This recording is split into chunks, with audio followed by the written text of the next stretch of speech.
नमस्कार।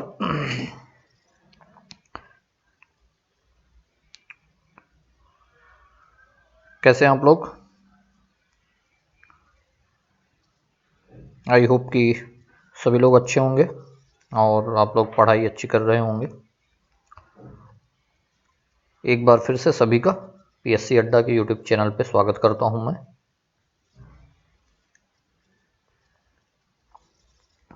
उम्मीद करता हूं कि आप लोग आयोग में अभी तक जो भी हम लोगों ने डिस्कस किया है, बहुत सारे आयोग हम लोगों ने डिस्कस कर लिए जो इम्पोर्टेंट थे, और थोड़े बहुत आयोग और बचे हैं।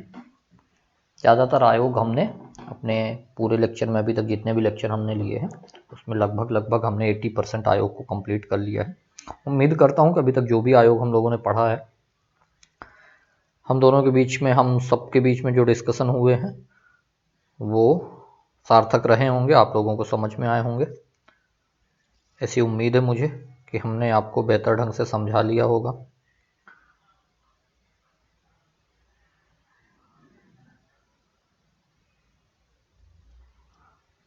आज जो हमारा टॉपिक है मध्य प्रदेश सूचना आयोग है। आपको पता है कि हम 2 दिन से जो राष्ट्रीय सूचना आयोग पढ़ रहे थे, सेंट्रल इंफॉर्मेशन कमीशन, और आज हम स्टेट से संबंधित जो टॉपिक है मध्य प्रदेश का सूचना आयोग, उसको देखेंगे, है ना। अभी तक हमने सेंट्रल इंफॉर्मेशन कमीशन देखा था, 2 दिन से हम लोग पढ़ रहे थे इस टॉपिक को। आरटीआई को हमने बहुत अच्छे से देखा है, उसके संरचना देखी है सीआईसी की, इसके अलावा फंक्शंस देखे हैं। आरटीआई के संबंध में इंटरनेशनल लेवल पे क्या डेवलपमेंट हुआ उसको भी हमने देखा है, क्या उद्देश्य हैं उसको भी हमने देखा है।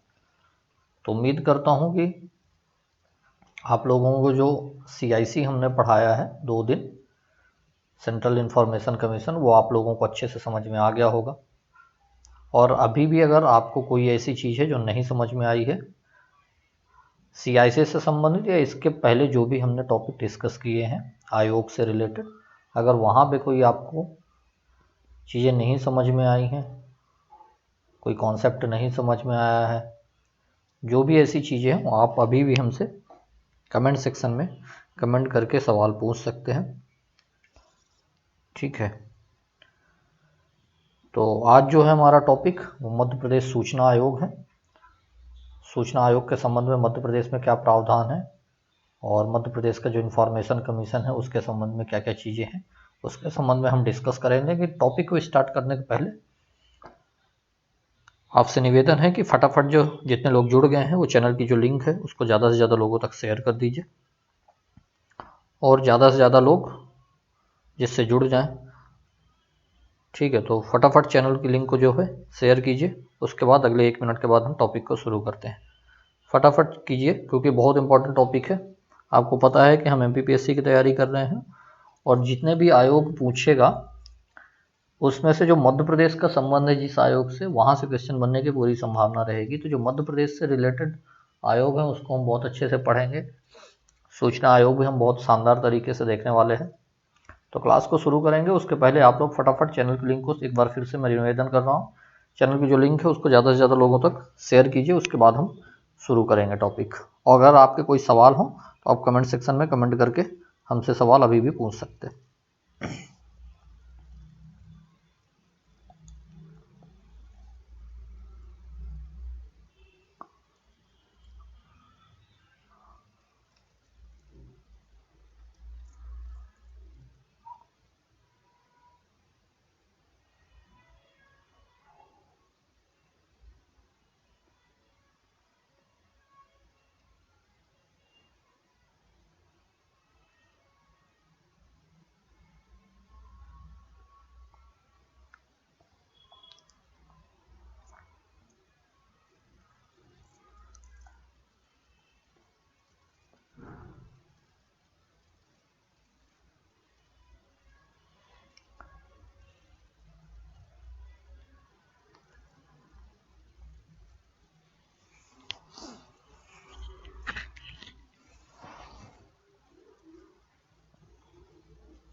चलिए, ऐसी उम्मीद करता हूँ कि आप लोगों ने शेयर कर दी होगी लिंक। अब हम शुरू करेंगे अपना टॉपिक जो है मध्य प्रदेश का सूचना आयोग। हमने कल राष्ट्रीय सूचना आयोग पढ़ा था और उसी से रिलेटेड मध्य प्रदेश का जो सूचना आयोग है उसको हम डिस्कस करेंगे। ठीक है, चलिए परिचय से स्टार्ट करेंगे। इसके पहले मैंने आरटीआई के संबंध में पहले ही बता दिया है ना, कि आरटीआई जो अधिनियम था 2005 में लाया गया और उसी के तहत 12 अक्टूबर को 2005 को जो है सेंट्रल इंफॉर्मेशन कमीशन की स्थापना हुई थी, है ना। आरटीआई के थ्रू क्या था, फिर से हम एक बता रहे हैं कि जो सरकारी संस्थान है, सरकारी प्राधिकरण है, आप उनसे कोई भी सूचना प्राप्त कर सकते हैं संस्थान से रिलेटेड, या जो भी सूचना आप चाहें। 10 रुपये का आरटीआई का एक फॉर्म आता है, उसको आप लगाएंगे और वहाँ से आपको कोई भी इंफॉर्मेशन मिल जाएगी। और ये लोग 30 दिन के अंदर जो है सूचना देने के लिए बाध्य हैं। अगर जीवन मृत्यु से संबंधित होगा, व्यक्तिगत जीवन से संबंधित होगा, तो 48 घंटे के अंदर सूचना देना कंपलसरी है। इसके अलावा अगर सूचना नहीं दी जाती समय पे, तो आपको पता है कि स्टेट के मामले में स्टेट इन्फॉर्मेशन कमीशन के समक्ष आप लोग शिकायत कर सकते हैं। इस तरह के प्रावधान जो थे वो हमने कल बात कर ली। इसके अलावा हमने कल उद्देश्यों की भी बात कर ली थी कि आरटीआई का जो मुख्य उद्देश्य है वो क्या है। हमने बताया था कि पारदर्शिता है, शासन में खुलापन रहे, शासन क्या करती है इसकी जानकारी सबको होना चाहिए, भ्रष्टाचार में कमी रहे, है ना। जितना खुलापन सरकार में रहेगा उतना भ्रष्टाचार में कमी आएगी।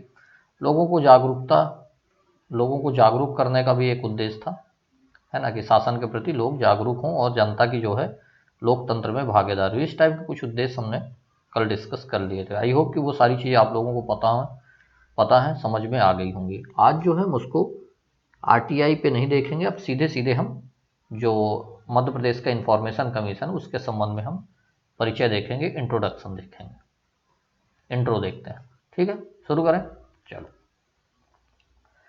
मध्य प्रदेश सरकार, ध्यान रखना, मध्य प्रदेश सरकार का सामान्य प्रशासन विभाग, जीएडी जिसको हम जानते हैं जीएडी, पिछले 2 सालों से बहुत चर्चा में रहता है, क्योंकि आपको पता है एमपीपीएससी कोई भी रिजल्ट जारी करता है या कोई भी जो सलाह लेता है वो लगातार जीएडी से इसको सलाह मिल रही है, जनरल एडमिनिस्ट्रेशन डिपार्टमेंट से। तो ये जो है सामान्य प्रशासन विभाग काफ़ी चर्चा में है मध्य प्रदेश का, खासकर पीएससी के संबंध में लगातार।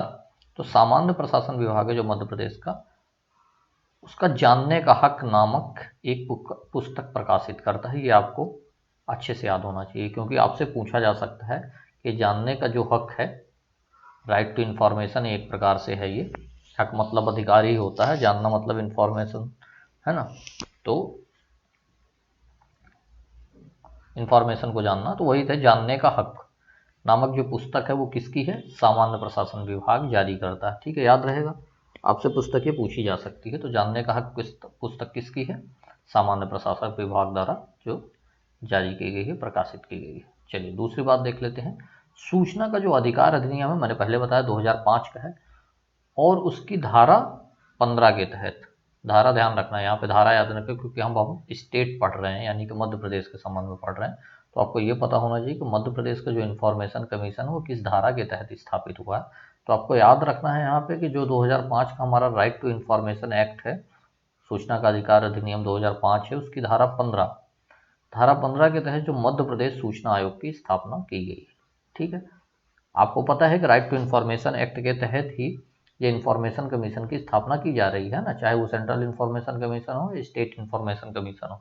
लेकिन आपको यहाँ पे धारा याद रखना, क्योंकि हम स्टेट पढ़ रहे हैं। तो धारा कौन सी है यहाँ पे, 15, याद रहेगा ये। जानने का हक किसकी पुस्तक है, किसके द्वारा, सामान्य प्रशासन विभाग द्वारा। धारा 15 के तहत मध्य प्रदेश सूचना आयोग जिसको हम पढ़ रहे हैं उसकी स्थापना की गई है। अच्छा, एक क्वेश्चन है आपसे, आपको कमेंट सेक्शन में कमेंट करके जवाब देना है। जो राष्ट्रीय इन्फॉर्मेशन कमीशन है, राष्ट्रीय सूचना आयोग है जो, उसकी स्थापना किस धारा के तहत की गई है, ये आपको आंसर करना है। फटाफट आंसर करिए कमेंट सेक्शन में।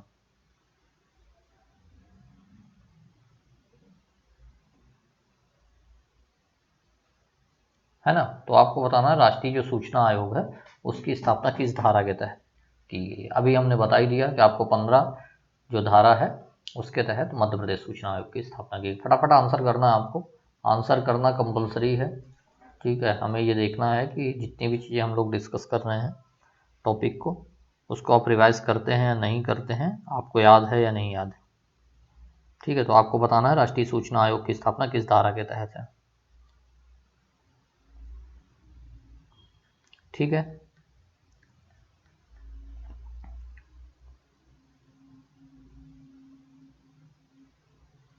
फटाफट आंसर करिए, मैं इंतज़ार कर रहा हूँ। ठीक है, आपके आंसर्स का आप आंसर कीजिए।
चलिए आंसर कीजिए, हम देख रहे हैं। तो धारा 15 के तहत स्टेट इंफॉर्मेशन कमीशन या मध्य प्रदेश इंफॉर्मेशन कमीशन की स्थापना। मध्य प्रदेश जो सूचना आयोग है, इसकी स्थापना आपको याद रखना 22 अगस्त 2005। 22 अगस्त 2005 आपको बहुत अच्छे से याद रखना, इसी दिन मध्य प्रदेश सूचना आयोग की स्थापना हुई है। मध्य प्रदेश सूचना आयोग की स्थापना कब हुई है? 22 अगस्त 2005। याद रहेगा ये 22 अगस्त 2005, याद रखना है, बहुत अच्छे से याद रखना है।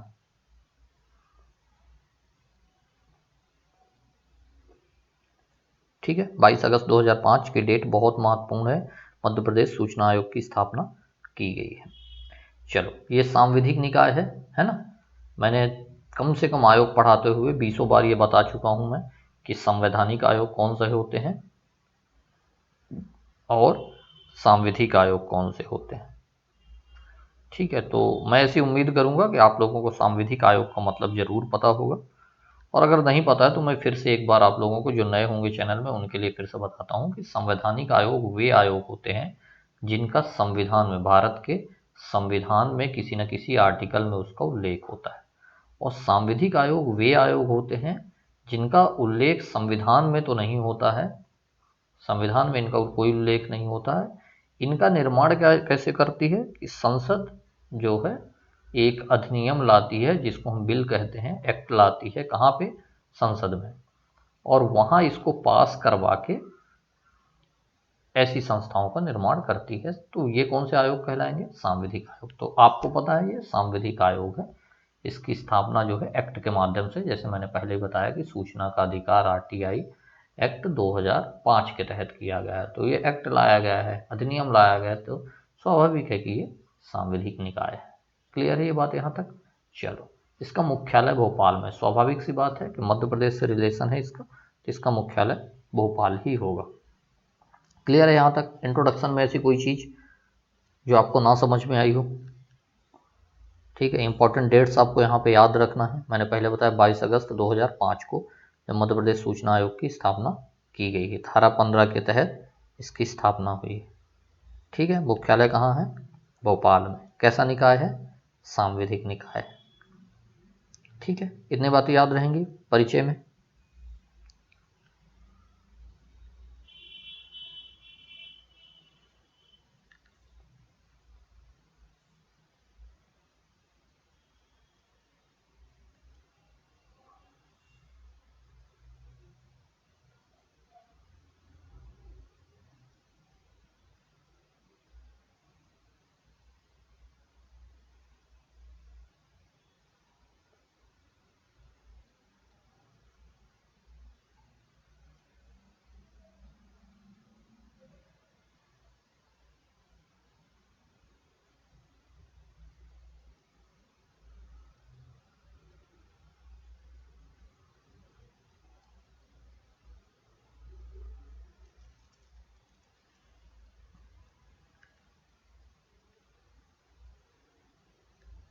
चलिए, ठीक है, परिचय में इतनी बातें उम्मीद करता हूँ कि आप लोगों को समझ में आ गई होंगी।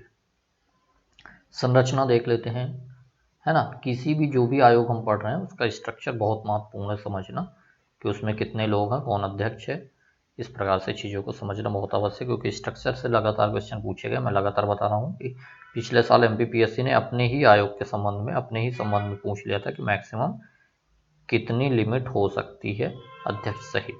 तो संरचना से क्वेश्चन बनते हैं, इसलिए मैं हर एक जो टॉपिक है, हर एक जो आयोग है उसमें संरचना पे ध्यान रखता हूँ कि आप लोगों को सारी जो संरचना है वो बहुत अच्छे से पता होनी चाहिए हर आयोग की।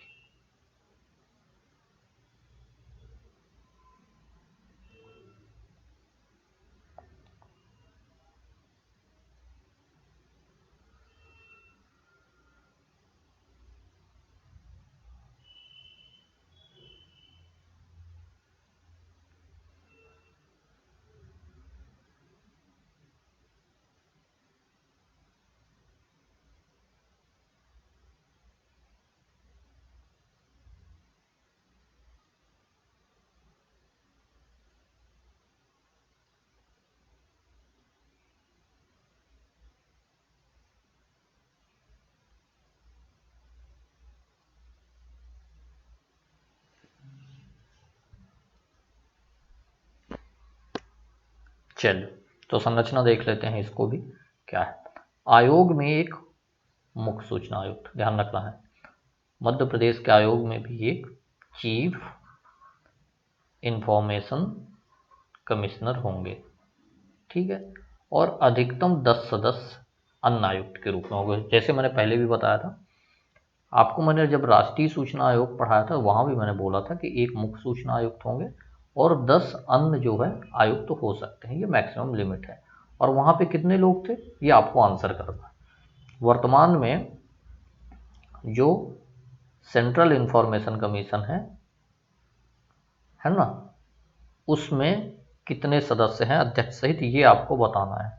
फटाफट बताइए, मैं बीच बीच में क्वेश्चन आंसर सेशन जरूर करूँगा ताकि मुझे पता चले कि आप लोग पढ़ते हैं या नहीं पढ़ते हैं। तो आपको बताना है कि कितने सदस्य अध्यक्ष सहित हैं सेंट्रल इंफॉर्मेशन कमीशन में, ठीक है। फिर मैं बाद में आपको बता दूंगा। तो यहाँ पे क्या है लिमिट, कि एक मुख्य सूचना आयुक्त होंगे और अधिकतम 10 जो है अन्य आयुक्त हो सकते हैं। इसका मतलब है कि जो लिमिट है मैक्सिमम वो कितने की है, 11 लोगों की। क्लियर रहेगा। तो मध्य प्रदेश सूचना आयोग में कितने अधिकतम सदस्य हो सकते हैं, 10। एक मुख्य सूचना आयुक्त और एक 10 अन्य सूचना आयुक्त, तो टोटल कितने हो गए, 11। याद रहेगा। इस समय जो मुख्य सूचना आयुक्त, इस समय जो है मुख्य आयुक्त प्लस 3 अन्य आयुक्त हैं।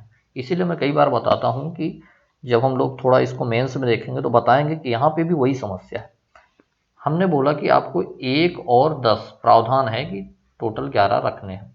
यहाँ पे स्थिति क्या है कि एक मुख्य सूचना आयुक्त है और 3 अन्य आयुक्त, टोटल 4 हैं। 7 लोगों की यहाँ भी कमी है, तो ये भी एक प्रॉब्लम है। इसीलिए तो इन्फॉर्मेशन जो कमीशन है वो उतना बढ़िया तरीके से काम नहीं कर पा रहा है जितना उसको करना चाहिए, क्योंकि आप तो अधिकारी ही नियुक्त नहीं कर पा रहे हैं, है ना। तो जब अधिकारी नहीं होंगे तो कोई काम भी संभव नहीं है। क्लियर ये बात। तो यहाँ पे कितने हैं, प्रावधान कितने का है, 1+10 का, यानी टोटल 11 का, लेकिन है कितने, 1+3, यानी टोटल 4 है। 7 लोगों की यहाँ कमी। तो यहाँ पे याद रहेगा आप लोगों को, स्ट्रक्चर याद रहेगा। 1+10 का कॉन्सेप्ट है ना, और 1+3 वर्तमान में है। ये दोनों बातें याद रहेंगी या नहीं रहेंगी। चलो, उम्मीद करता हूँ कि ये आपको समझ में आ गया होगा और आप इसे अच्छे से याद भी रखेंगे।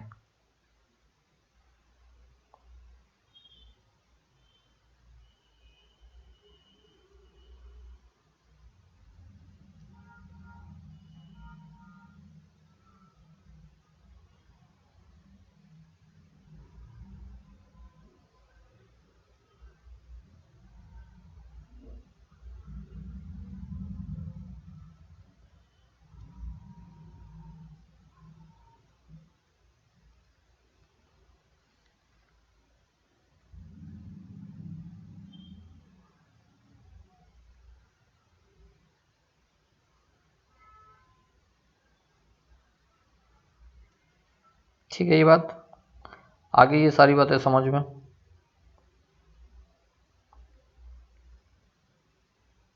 चलिए, तो संरचना मैं उम्मीद करता हूँ आपको अच्छे से समझ में आ गई।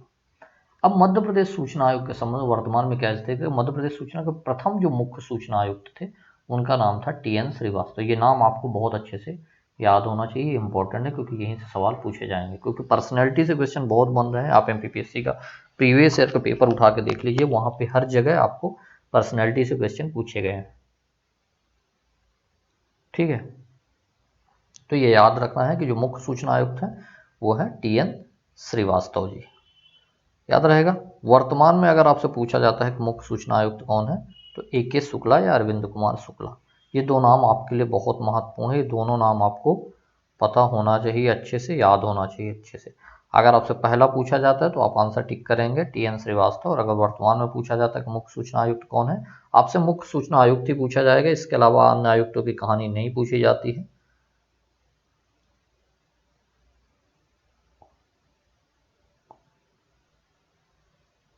ठीक है,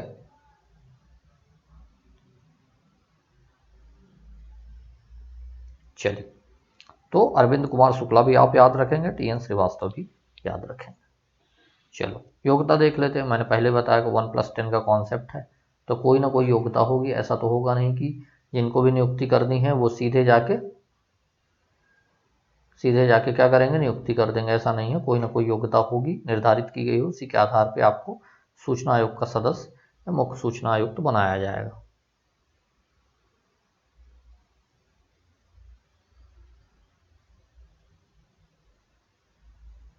ठीक है, चलिए योग्यता करें डिस्कस।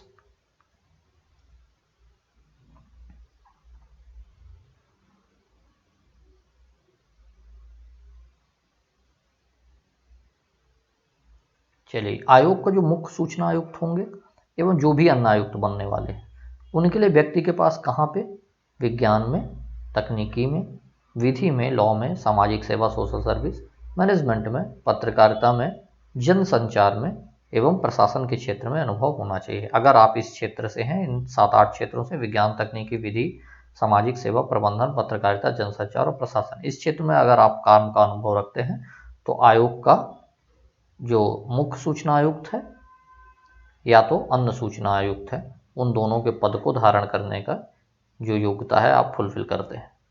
ठीक है, तो याद रहेगा इतने सारे क्षेत्र हैं। ये किसी राजनीतिक दल से नहीं होना चाहिए, स्वाभाविक सी बात है। किसी भी राजनीतिक दल के व्यक्ति को आयोग का सदस्य, जिसको हम कहें कि अदर आयुक्त, और या तो का मुख्य सूचना आयुक्त, दो में से कोई भी पद नहीं मिलेगा अगर आप किसी राजनीतिक दल से संबंधित हो। ऐसा नहीं हो सकता है कि आज अमित शाह गृह मंत्री हैं और जिस दिन वो मंत्री पद छोड़ दे पता चले कि वो CIC बन गए, चीफ इंफॉर्मेशन कमीशन। ऐसा कुछ नहीं हो सकता। राजनीतिक दल से कोई संबंध ना होगा, इस क्षेत्र से आपको अनुभव हो इन क्षेत्रों से, तो आप अदर इंफॉर्मेशन कमिश्नर या चीफ इंफॉर्मेशन कमिश्नर बन सकते हैं। ठीक है, ये बात। चलो, अन्य क्या है कि उन्हें संसद या किसी विधानसभा का सदस्य ना हो। मतलब संसद में अगर आप हैं या विधानसभा में तो आप उसके सदस्य नहीं रहेंगे। और स्वाभाविक है, यहाँ पे कौन लोग होते हैं, पॉलिटिकल पार्टीज से। ठीक है, तो आप यहाँ पे नहीं रहेंगे। क्लियर बात। चलिए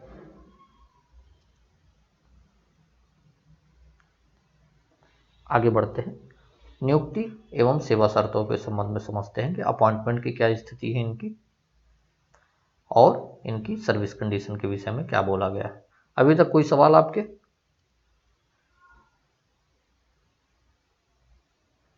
या कोई डाउट?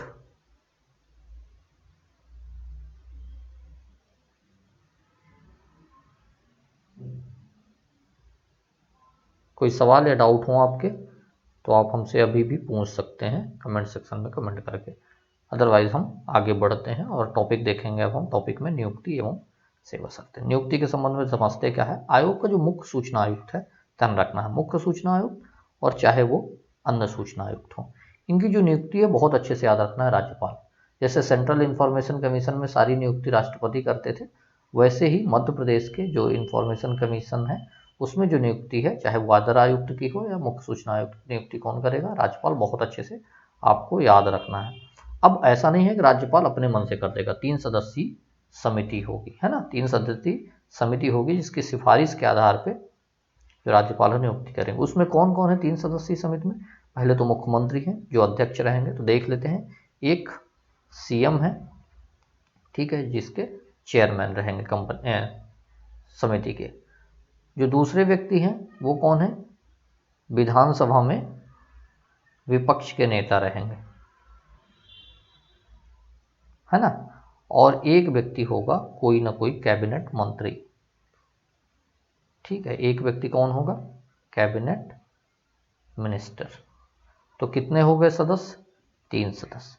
अगर इन 3 सदस्यों ने कोई नाम को लेके सिफारिश की है, किस व्यक्ति को अदर आयुक्त चीफ इंफॉर्मेशन कमीशन बनाना चाहिए, तो ऐसी रिकमेंडेशन जो है राज्यपाल को जाएगी और राज्यपाल महोदय उनकी नियुक्ति करेंगे। तो ध्यान रहेगा, नियुक्ति कौन करेगा?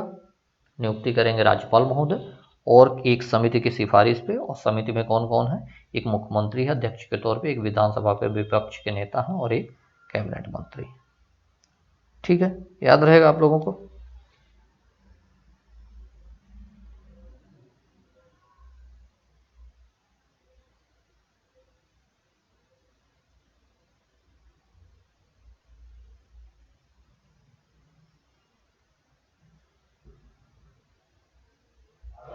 हाँ भैया,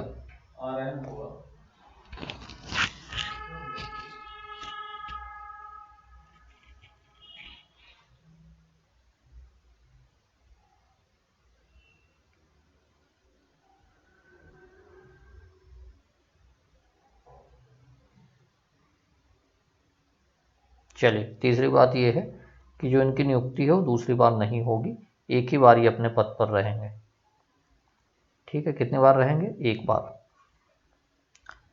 तीसरी इनकी सेवा शर्तें होगी। चलिए, चौथी बात देख लेते हैं। जो मुख्य सूचना आयुक्त हैं एवं जो अन्य आयुक्त हैं, है ना, जो चीफ इंफॉर्मेशन कमिश्नर है या अदर इंफॉर्मेशन कमिश्नर है, इन लोगों के जो वेतन भत्ते हैं उसका जो निर्धारण है, यहाँ पे अच्छे से याद रखना, केंद्र सरकार तय करेगी। ठीक है, भले ये राज्य के मामले हैं, लेकिन यहाँ का जो वेतन भत्ता है इनके अधिकारियों का, या जिसको हम कहेंगे मुख्य सूचना आयुक्त या अन्य सूचना आयुक्त का, उसके जो वेतन भत्तों का निर्धारण है वो केंद्र सरकार कर रही है। यहाँ तक बात क्लियर है या नहीं? नियुक्ति एवं सेवा शर्तें में हमने 4 पॉइंट देख लिए हैं कि 3 सदस्यीय आयोग की सिफारिश पर नियुक्ति कौन करेगा? राज्यपाल करेंगे। इन 3 सदस्य में कौन कौन से हैं? तो मुख्यमंत्री अध्यक्ष रहेंगे, विधानसभा में विपक्ष के नेता हैं और एक कैबिनेट मंत्री होंगे।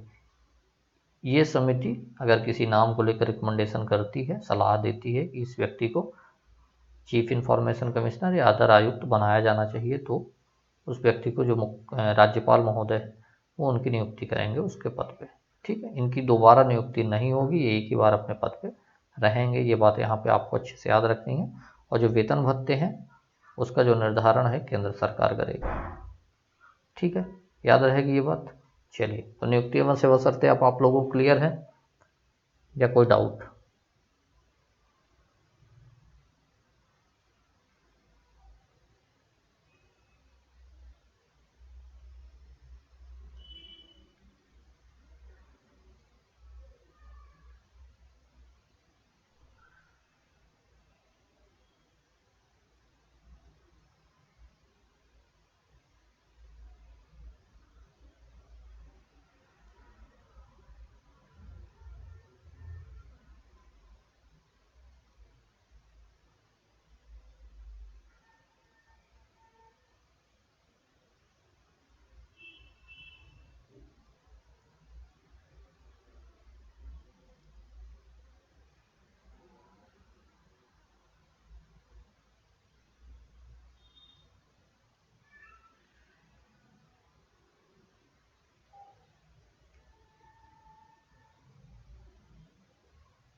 ठीक है ये बात। चलिए, नियुक्ति एवं सेवा शर्तें आई होप कि आप लोगों को समझ में आ गया होगा। अब हम लोग बात करेंगे इसके टर्म्स की, क्या इनके टर्म्स हैं, कितने दिनों तक ये अपने पद पे रहेंगे। ठीक है, चलो। मुख्य सूचना आयुक्त, ध्यान रखना, मुख्य सूचना आयुक्त एवं अन्य सूचना आयुक्त दोनों, इनका जो कार्यकाल है वो 3 वर्ष और 65 वर्ष जो भी पहले हो जाए वो रहेगा यहाँ पे। आपको अब एक क्वेश्चन का आंसर करना है। यहाँ पे ये बात क्लियर हो गई या नहीं क्लियर हो गई कि इनका जो टर्म्स रहेगा वो कितना रहेगा, टर्म 3 एंड 65 ईयर, जो भी पहले हो जाएगा वो अपने पद से विमुक्त हो जाएंगे। आपको ये बताना है जो सेंट्रल इंफॉर्मेशन कमिश्नर है, सेंट्रल इंफॉर्मेशन कमीशन है, उसमें जो मुख्य सूचना आयुक्त हैं, जो मुख्य सूचना आयुक्त हैं, उनका कार्यकाल कितना होता है। मुख्य सूचना आयुक्त का कार्यकाल कितना होता है, ये आपको आंसर करना है। फटाफट आंसर करिए कमेंट सेक्शन में।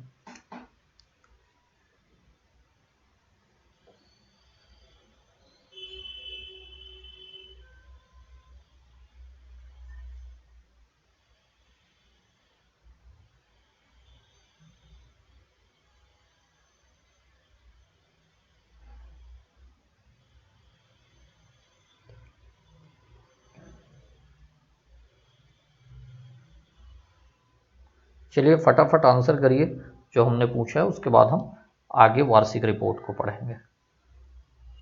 फटाफट आंसर करिए कि मुख्य सूचना आयुक्त का कार्यकाल कितना होता है।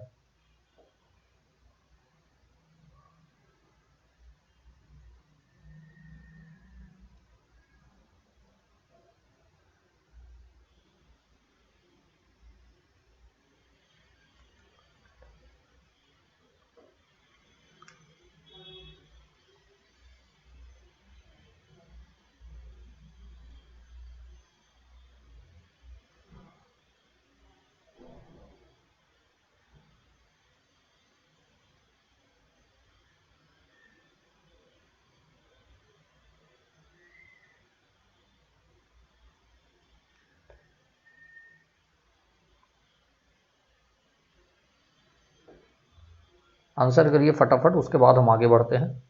फटाफट आंसर करिए। जो मुख्य सूचना आयुक्त है उनका कार्यकाल बताना है आपको।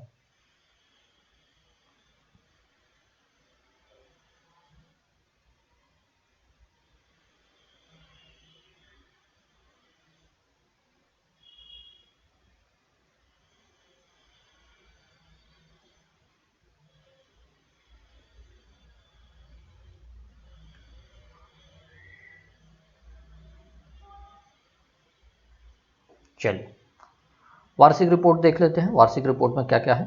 मध्य प्रदेश का जो सूचना आयोग है उसके द्वारा वार्षिक रिपोर्ट राज्य सरकार को सौंपी जाएगी। यहाँ पे याद रखना है कि स्टेट गवर्नमेंट को मध्य प्रदेश का सूचना आयोग अपनी रिपोर्ट देगा, राज्यपाल को नहीं दे रहा है, ये बात अच्छे से आपको याद रखना है। ठीक है, चलिए आगे बढ़ते हैं। राज्य सरकार इस वार्षिक रिपोर्ट को राज्य विधानमंडल के पटल पर रखवाएगी। ठीक है, किसको रिपोर्ट दे रहे हैं, राज्य सरकार को। और राज्य सरकार रिपोर्ट का क्या कर रही है कि जो राज्य का विधानमंडल है, जिसको हम विधानसभा कहते हैं, उसके पटल पर रखवाएगी। और एक बात और, ये तो हम मध्य प्रदेश का सूचना आयोग पढ़ रहे हैं, सपोज किसी और के सूचना आयोग हो और वहाँ पे 2 सदन हो, वहाँ पे 2 सदन हो, तो वहाँ पे क्या होगा कि दोनों सदनों में जो है रिपोर्ट रखवाई जाए। लेकिन हमको मध्य प्रदेश पे ध्यान रखना है कि मध्य प्रदेश का जो सूचना आयोग अपनी रिपोर्ट किसे देगा, राज्य सरकार को। राज्य सरकार उस रिपोर्ट का क्या करेगी, विधानमंडल या विधानसभा के पटल पर रखवाए। ठीक है, कार्यकाल और वार्षिक जो रिपोर्ट है वो अब आपको समझ में आ गई होगी, ऐसी मैं उम्मीद करता हूँ। त्यागपत्र एवं हटाने की प्रक्रिया, अब इसके संबंध में देखेंगे क्या बातें हैं इंपॉर्टेंट। ठीक है, अभी तक कोई डाउट या आपके कोई सवाल या कोई परेशानियाँ इस टॉपिक से रिलेटेड या कोई भी हो, आप कमेंट सेक्शन में कमेंट करके हमें फिर बताइए। मैं लगातार आप लोगों से पूछ रहा हूँ कि कोई भी चीज़ अगर आपको नहीं समझ में आती है तो आप ज़रूर पूछिए।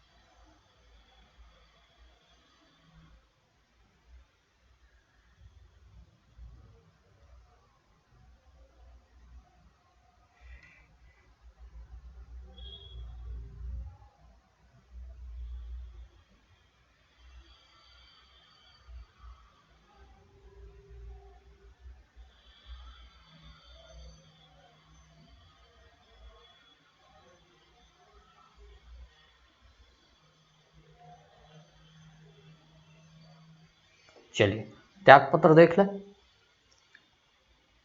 त्यागपत्र एवं हटाने की प्रक्रिया को देख लेते हैं। आयोग के जो मुख्य सूचना आयुक्त हैं या अन्य सूचना आयुक्त, अगर वो स्वेच्छा से अपना कोई त्यागपत्र देना चाहते तो किसे देंगे? राज्यपाल को देंगे। जिस प्रकार से चीफ इंफॉर्मेशन कमीशन या सेंट्रल इंफॉर्मेशन कमीशन जो सेंट्रल में है, उसके जो चीफ इंफॉर्मेशन कमीशन होते हैं या अदर कमिश्नर जो होते हैं वो किसको देते हैं अपना त्यागपत्र? राष्ट्रपति को। उसी प्रकार से जो मध्य प्रदेश के मुख्य सूचना आयुक्त होंगे और अन्य जो आयुक्त होंगे मध्य प्रदेश के इंफॉर्मेशन कमीशन के, तो वो किसको देंगे अपना त्यागपत्र? वो अपना त्यागपत्र देंगे राज्यपाल महोदय को। ठीक है, ये बात याद रहेगी। जिस प्रकार से सेंट्रल में राष्ट्रपति को, उसी प्रकार से राज्य में राज्यपाल को। ठीक है, आई समझ में ये बात? चलिए दूसरी बात देख लेते हैं। ये तो खुद से हुई है ना। अगर मुख्य सूचना आयुक्त या अन्य सूचना आयुक्त चाहते हैं कि वो अपने पद पे ना रहें, उन्हें ठीक नहीं लग रहा है अपने पद पे रहने को लेके, तो वो अपना त्यागपत्र या अन्य किसी भी कारण से वो अपना त्यागपत्र जो है राज्यपाल महोदय को देंगे। इसके अलावा हटाने के भी कुछ आधार हैं, जरूरी नहीं कि वो त्यागपत्र, इसके अलावा भी कोई अन्य कारण हो सकते हैं जिससे मुख्य सूचना आयुक्त को एवं अन्य आयुक्त को राज्यपाल हटा सकते हैं। हटाने का आधार क्या है उसको देखेंगे। हटाएगा कौन? राज्यपाल। त्यागपत्र किसे देंगे? राज्यपाल को। तो राज्यपाल किस आधार पे उनको उनके पद से हटाएंगे तो वो समझ लेते। पहली बात तो वही है कि सुप्रीम कोर्ट जांच करेगा, यदि कदाचार साबित होता है, असमर्थता साबित होती है, तो उनको उनके पद से हटा दिया जाएगा। किसकी जांच पे? ध्यान रखना, हाई कोर्ट की जांच पे नहीं है, क्योंकि कई बार आपके दिमाग में ये बात आ सकती है कि स्टेट का मामला है, मध्य प्रदेश का मामला, तो हो सकता है कि इसमें जो जांच हो वो हाई कोर्ट करे, लेकिन ऐसा नहीं है। यहाँ पे बहुत अच्छे से याद रखना है आपको कि जो जांच है वो सुप्रीम कोर्ट करेगी, और अगर कदाचार साबित होता है, असमर्थता साबित होती है, तो इस स्थिति में राज्यपाल महोदय उनको हटा सकते हैं। ठीक है। दूसरा है कि मानसिक रूप से अस्वस्थ हो, यानी दिमागी तौर पे वो ठीक ना हो या काम करने की स्थिति में ना हो, तो उनको उनके पद से हटाया जा सकता है। ठीक है ये बात।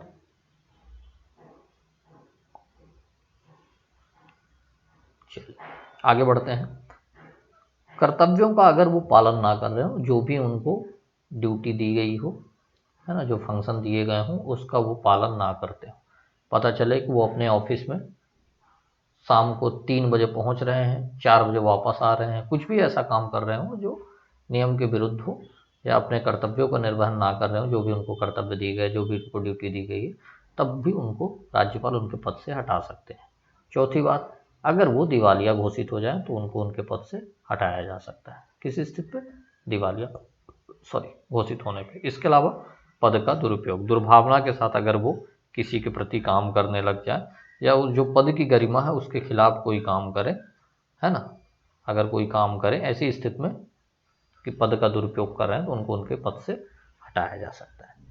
तो ये आपको समझ में आ गया। एक तो स्वेच्छा से त्यागपत्र दे दें राज्यपाल को, इसके अलावा राज्यपाल निम्न कारणों से हटा सकता है। 5 कारण समझ में आए? साबित कदाचार, मानसिक रूप से विक्षिप्त, कर्तव्यों का पालन ना कर रहा हो, दिवालिया घोषित हो गए हो, पद का दुरुपयोग करने पर उनको उनके पद से हटाया जा सकता है। यहाँ तक बात क्लियर है सारी, या यहाँ कोई डाउट?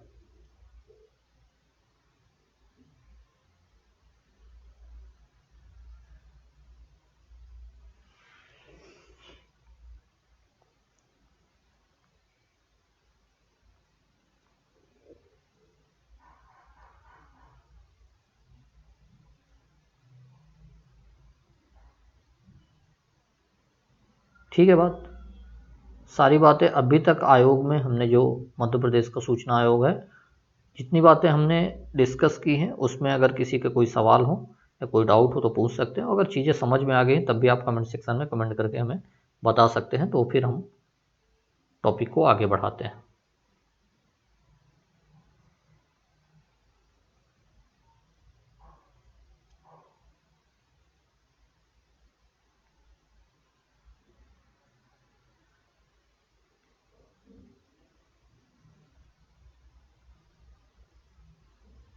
ठीक है, चलिए अब इनके हम फंक्शन या कार्य या इनकी शक्तियां या पावर्स, तो हम क्या देखेंगे? अब इनके फंक्शन एवं इनकी पावर्स की बात करते हैं कि इनको क्या क्या काम दिए गए हैं और क्या क्या इनके पास शक्तियां हैं।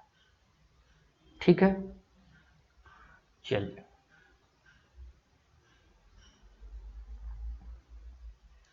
पहला तो ये है कि सूचना का अधिकार अधिनियम 2005 है और उसके अनुसार किसी विषय पर भी कोई भी ऐसी शिकायत मिली हो तो उसमें जिस व्यक्ति के खिलाफ शिकायत मिली है उससे पूछताछ करने का जो अधिकार है। जैसे मान लीजिए कि कोई, जैसे मैं ये कह दूं कि मध्य प्रदेश लोक सेवा आयोग ही है, आपने वहाँ पे ये मांगा, ये पूछा, कोई इन्फॉर्मेशन मांगी कि भाई आपके यहाँ फॉर्म भरने पे कितने पैसे कलेक्ट हुए एमपीपीएससी प्रीलिम्स में और आपने उसका कैसे खर्च किया, कहाँ कहाँ पे खर्च हुआ। मान लीजिए कोई ऐसी इन्फॉर्मेशन आपने आयोग से मांग ली।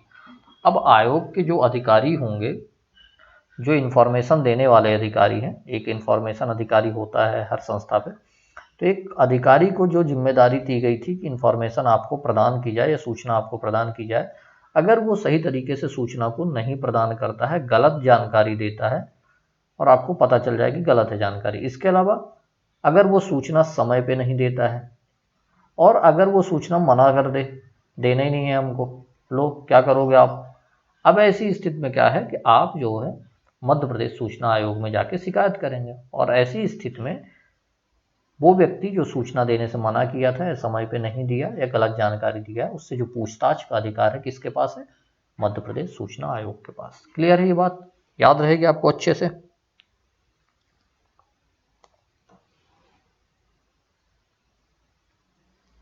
ठीक है, ये बात याद रहेगी।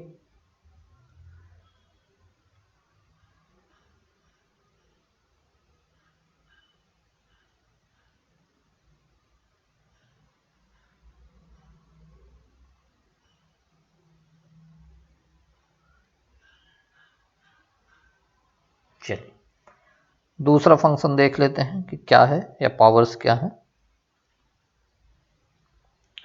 आयोग किसी भी मामले में खुद संज्ञान लेकर जांच का आदेश दे सकता है। अगर आयोग को ये लगता है, मध्य प्रदेश जो सूचना आयोग है उसको लगता है कि कोई ऐसी संस्था है, कोई भी संस्था हो, कि किसी संस्था में इंफॉर्मेशन देने से मना किया जाता है, गलत जानकारी दी जाती है, ठीक है, या इंफॉर्मेशन ही नहीं दिया जाता है, तो ऐसी स्थिति में खुद ही वो संज्ञान लेके उसमें जांच का आदेश दे सकता है। ठीक है, और सिविल न्यायालय की शक्ति का मतलब कि उसको, जैसे मैंने बोला कि पूछताछ के लिए बुलाने का अधिकार, तो ये एक प्रकार की सिविल न्यायालय की शक्ति है। तो सिविल न्यायालय की जो है शक्ति या समन करने की शक्ति, हम कह सकते हैं कि समन करने की शक्ति, बुलाने की शक्ति, पूछताछ करने की शक्ति, ये सिविल न्यायालय की शक्ति। तो सिविल न्यायालय की जो है शक्तियाँ प्राप्त है, दंड देने का अधिकार नहीं है लेकिन सिविल न्यायालय की शक्तियाँ प्राप्त है। क्लियर है ये बात यहाँ तक, कार्य एवं शक्तियाँ क्लियर रहेंगे आप लोगों को या नहीं रहेंगी? ठीक है, तो ये तो रही हमारे मध्य प्रदेश जो इंफॉर्मेशन कमीशन है उसकी बात। ठीक है, सारी बातें क्लियर हो गई या नहीं हो गई? हमने कितनी सारी चीज़ें कर ली चर्चा, परिचय की चर्चा, परिचय की बात हमने कर ली, संरचना की बात हमने कर ली, योग्यताओं की बात कर ली हमने, नियुक्ति एवं सेवा शर्तों के संबंध में जानकारी देख ली हमने, क्या क्या है, कार्यकाल भी हमने देख लिया है, क्या कार्यकाल है, वार्षिक रिपोर्ट पे भी हमने बात कर ली है। इसके अलावा त्यागपत्र हटाने की प्रक्रिया क्या है उस पर भी हमने चर्चा कर ली और कार्य एवं शक्तियों पर भी चर्चा कर ली। तो जो इम्पोर्टेंट चीज़ें हैं हमने मध्य प्रदेश लोक सेवा आयोग, मध्य प्रदेश जो इन्फॉर्मेशन कमीशन है, सूचना आयोग है, उस पर सारी बातें हमने डिस्कस कर ली। आई होप कि अभी तक हमने जो भी आप लोगों को पढ़ाया इस टॉपिक में, सारी बातें आप लोगों को समझ में आ गई होंगी। अगर कोई आपके डाउट हैं, आपके कोई सवाल है, तो अभी भी आप कमेंट सेक्शन में कमेंट कर सकते हैं। इसके अलावा थोड़ी सी इन्फॉर्मेशन दे देता हूँ कि मध्य प्रदेश लोक सेवा आयोग, जो आपको पता है कि मुख्य परीक्षा 2021 जो फरवरी में प्रस्तावित है, इसके लिए हम लोगों ने ऑनलाइन टेस्ट सीरीज यानी पीएससी अड्डा ने ऑनलाइन टेस्ट सीरीज प्रारंभ की है। ऑनलाइन जो फीस है आपको पता है 10,000 है, इस समय 75% डिस्काउंट चल रहा है और अभी जो फीस लग रही है वो 2499 पे आप इस टेस्ट सीरीज को परचेस कर सकते हैं। टेस्ट सीरीज को परचेस करने का तरीका ये है कि पीएससी अड्डा एप्लीकेशन को डाउनलोड कीजिए, वहाँ से आप टेस्ट सीरीज को परचेस कर सकते हैं। इसके अलावा 9617745037 पे भी कॉन्टैक्ट करके आप टेस्ट सीरीज के संबंध में जानकारी ले सकते हैं और आप परचेस कर सकते हैं। इस टेस्ट में 23 टेस्ट हैं टोटल, 11 सब्जेक्ट वाइज टेस्ट हैं, इसके अलावा 12 एफएलटी टेस्ट हैं, फुल लेंथ टेस्ट है। हिंदी माध्यम में यह टेस्ट सीरीज उपलब्ध है और जो मॉडल आंसर है हम लोग आपको देंगे और जो विशेषज्ञ टीम है वो आपके कॉपी चेकिंग करेगी। सीरीज लाइव है, आप कभी भी टेस्ट दे सकते हैं। इसके अलावा प्रीलिम्स का भी टेस्ट सीरीज आप पीएससी अड्डा एप्लीकेशन पे डाउनलोड करके या जिन लोगों ने डाउनलोड कर लिया है वहाँ पे टेस्ट सीरीज के सेक्शन में जाइए और प्रीलिम्स का भी टेस्ट सीरीज 2022 का उपलब्ध है, आप उसे भी परचेस कर सकते हैं। परचेस करने का तरीका वही है, ठीक है। तो ये तो रही इन्फॉर्मेशन की बात। आपको आज की क्लास कैसी लगी? अगर क्लास अच्छी लगी है तो वीडियो को लाइक कीजिए, वीडियो की जो लिंक है ज़्यादा से ज़्यादा लोगों तक शेयर कीजिए। अगर अभी तक आपने चैनल को सब्सक्राइब नहीं किया तो चैनल को सब्सक्राइब कीजिए, बेल आइकन को प्रेस कीजिए ताकि जो क्लास संबंधी नोटिफिकेशन है वो आपको मिलता रहे। Thank you.